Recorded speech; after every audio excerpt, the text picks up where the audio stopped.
Sim, olá, boa tarde a todos e todas. Eu sou a Bárbara, falo aqui de Jundiaí, São Paulo, estou aqui representando o Instituto Courb. Vou apresentar um pouquinho para vocês os nossos projetos que trabalham com os Objetivos de Desenvolvimento Sustentável e o diálogo com as políticas urbanas. Um segundinho, vou projetar aqui para vocês. Bárbara, só o cuidado com o tempo aí, 10 minutinhos, que a primeira apresentação acabou extrapolando.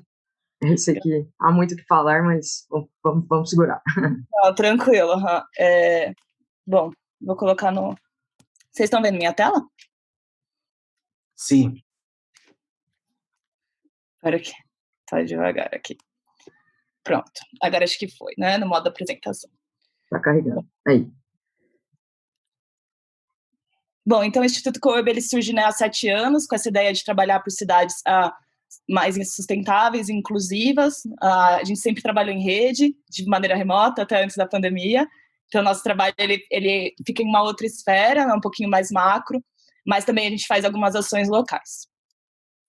Né, a gente tem uma diversidade aí da nossa equipe, né, são diferentes formações. Eu mesma venho da área da saúde, e a gente tem geógrafo, claro, e a maioria arquitetos e urbanistas, mas a gente sempre tenta fazer esse diálogo, né, transdisciplinar para somar as perspectivas das diferentes áreas, pensando na cidade, né?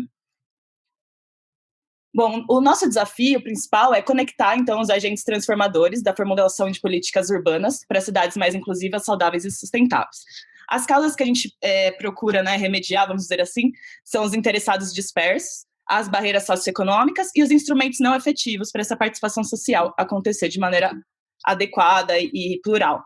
Então, nossa missão é articular, né, a diversidade dos interesses sociais, promovendo essa participação, tanto em projetos como políticas urbanas, né, numa visão que conecta esses agentes transformadores.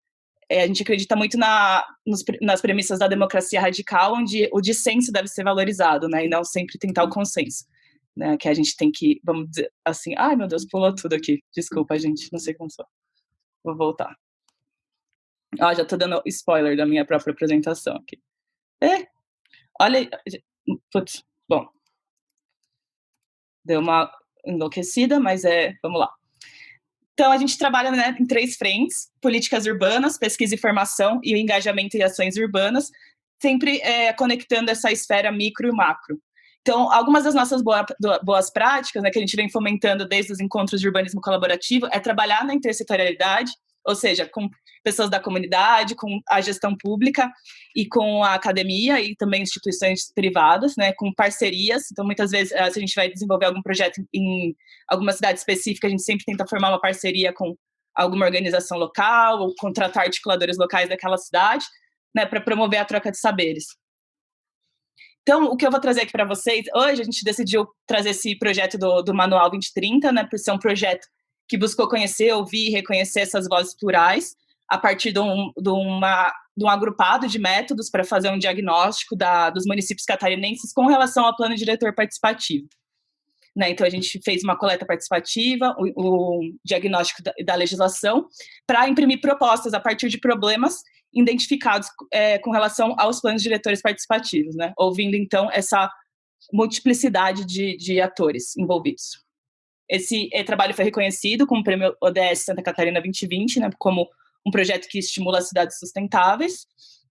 Então, esse alinhamento com as agendas dos ODS é algo que a gente tem buscado em todos os nossos projetos, né, que ela acaba ajudando até essa estrutura de trabalho para elaborar e implementar políticas públicas, tanto no nível global, regional e local.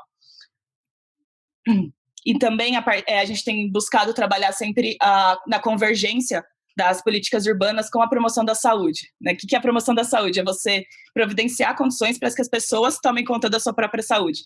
E aí a gente tem enxergado o nosso trabalho dessa forma também, propiciar condições para que as pessoas participem ativamente da construção dos seus entornos, que é algo que a gente também está conversando aqui bastante hoje. Então, essa é uma das ferramentas que a gente desenvolveu, né, dentro desse projeto, que buscou, então, mapear essas legislações vinculadas à elaboração dos planos diretores participativos e fazer esse diálogo com as ODS. Né. De priori, a gente já vê que a educação e a igualdade de gênero são áreas que elas não estão diretamente, explicitamente contempladas nessas legislações, e é algo que a gente poderia, por exemplo, fazer um advocacy, fazer uma incidência para que aconteça, né, que seria bastante necessário com relação às cidades, né, cidades que contemplassem essa igualdade.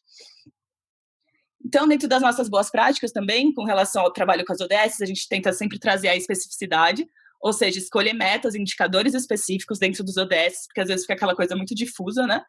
E também sempre ter nos conteúdos que a gente cria, né, que é algo que a gente trabalha bastante, né, o Corbe trabalha bastante com criação de conteúdo, de ferramentas e de práticas de pedagogia urbana e de urbanismo colaborativo. A gente também sempre busca trazer as ações muito práticas, por mais que sejam muitas vezes problemas complexos, a gente tenta trazer sempre para a praticidade do passo a passo, de por onde começar, quem é responsável, quem está envolvido, para trazer uma materialização também do que a gente fala, né? Dentro dos nossos projetos, independente se é uma ação local, micro, ou uma ação mais vinculada com a política pública, a gente sempre começa com diagnóstico, coleta, né, e utilização e seleção de alguns dados. Então, por exemplo, esse foi a proporção de instrumentos de participação utilizado nos municípios de Santa Catarina, que participaram da pesquisa, né, e por aí a gente consegue ver, por exemplo, que ainda os instrumentos digitais, as plataformas digitais, elas ainda são pouco utilizadas, apesar de serem elas, muitas vezes, o canal que a gente consegue chegar na população, né, porque todo mundo, enfim, está conectado aí com as redes sociais. Então, também, alguma das nossas boas práticas é sempre desenvolver recursos visuais para compreender as inter-relações. Então, por exemplo, aqui, né, a gente tem um diagrama, um mapa mental dos desafios do processo de participação. Então, o que se relaciona com o que é consequência, o que é causa, e aí, com isso, a gente consegue destrinchar um pouquinho alguns tipos de problema que vão mostrar alguns possíveis caminhos, tanto para as organizações da sociedade civil como nós, como também para a gestão pública, para a academia, enfim, para quem estiver interessado em abordar. Aqui também é mais um exemplo, né, de um mapa mental que a gente desenvolveu no contexto desse projeto. Então, assim, no Corbe, a nossa principal objeto de trabalho, vamos dizer assim, né, é a participação. Mas a gente tenta sempre abordar as estratégias complementares, né, para os diferentes níveis e escalas dessa participação, né, compreendendo que a participação ela pode se dar em níveis mais unilaterais, como as duas da esquerda, a informação e consulta, mas também ela pode se dar no nível bilateral, que eu acredito que é o que a gente está conversando aqui, né, essa questão dos hackers urbanos e de promover essa cocriação dos espaços urbanos, então, mas seria mais para o lado do envolvimento. E aí, idealmente, da decisão partilhada, que eu acredito que é onde a gente gostaria de chegar em algum momento, né, para as nossas cidades. Alguns outros projetos que a gente tem desenvolvido nesse contexto de trabalhar as políticas urbanas e os objetivos do desenvolvimento sustentável foi um curso online para gestores, né, que abordou, então, o impacto da pandemia nas cidades e trouxe essas ações de planejamento urbano local na perspectiva dos objetivos de desenvolvimento sustentável, né, para cidades pequenas e médias, que também é algo que a gente tem buscado trabalhar bastante com essa relação do planejamento urbano, porque são, muitas vezes, as cidades que têm mais dificuldade nessa parte, né, porque as cidades maiores, elas têm já alguma estrutura, já tem mais pessoas atuando e tudo mais. Eu não sei como eu estou de tempo, mas qualquer coisa me cortem, tá? Fiquem à vontade. Mais 3 minutinhos. Tá. Esse daqui também foi um trabalho recente que a gente desenvolveu aí em 2020, aqui na região metropolitana de Campinas, apesar de que foi na pandemia, então a gente adaptou pro online, mas foi o desenvolvimento de um plano de ação para a implementação dessa área de conectividade ambiental, que trazia, então, 5 objetivos principais: os corredores verdes, os parques, a arborização, a fiscalização e monitoramento e compensação ambiental, e um último que eu esqueci agora, mas tudo bem.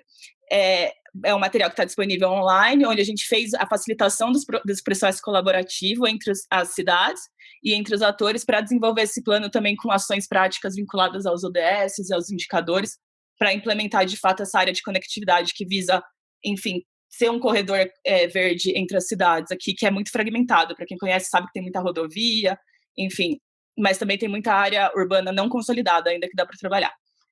Esse daqui é o Conexão 2030, que foi um projeto de consultorias, também patrocinado pelo Cal Goiás, que visou, então, trabalhar com esses gestores públicos de cidades pequenas e médias para a enfrentação dos problemas que eles mesmos identificaram. Então, a gente ajudou a fazer um termo de referência de saneamento, enfim, cada um dos municípios identificou seus próprios problemas. E aí, esse é o nosso projeto atual, que é patrocinado pelo CalDF, que é um laboratório de pedagogia urbana no Recanto das Emas, né, para trazer esse despertar desse olhar da coisa pública e do engajamento ativo como algo que pertence a todos nós e que pode estar próximo do nosso dia a dia. E a gente está desenvolvendo ele, quem sabe na próxima eu consigo apresentar um pouquinho mais. E é isso, eu deixei meu e-mail, muito obrigada. E qualquer coisa, estamos aí para trocas. Muito obrigado, Bárbara. Muito bacana aí o trabalho do pessoal da CULURB, assim, né? A gente vê que essa preocupação em trazer a participação da sociedade nas ações, tipo, torna os processos muito mais legítimos mesmo, e, tipo, isso é muito bacana. Achei bem interessante e espero ter a oportunidade aí de conhecer mais sobre esse último que você falou aí, sobre pedagogia urbana, que isso é fundamental, né?